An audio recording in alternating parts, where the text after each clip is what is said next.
पुण्यापासून 200 किलोमीटरवर असणारे एक क्षेत्र तुम्हाला माहिती आहे का? प्रवरा नदीच्या काठावर वसलेलं हे क्षेत्र संभाजीनगर आणि अहिल्यानगर या जिल्ह्यांच्या मध्यावर आहे. संत किसनगिरी बाबा यांना दत्त महाराज प्रसन्न झाले आणि त्यांनी हे मंदिर स्थापन केलं.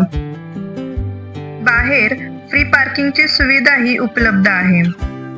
मुख्य प्रवेशद्वारापासून समोर गेल्यावर लोखंडी आणि दगडाची भांड्यांची दुकानं मला इथे दिसली. तुम्ही जर दत्तभक्त असाल तर इथे भेट नक्कीच द्या.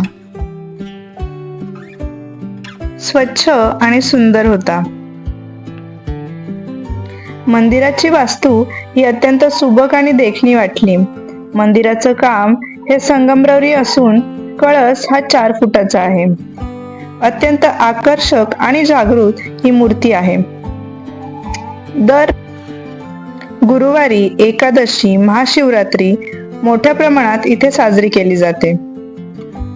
मुख्य प्रवेशद्वारावर दत्तप्रभूंच्या जीवनातील काही प्रसंग कोरले होते. दत्त जयंती असल्या कारणाने मंदिरातून भजन आणि कीर्तनाचा आवाज ऐकू येत होता.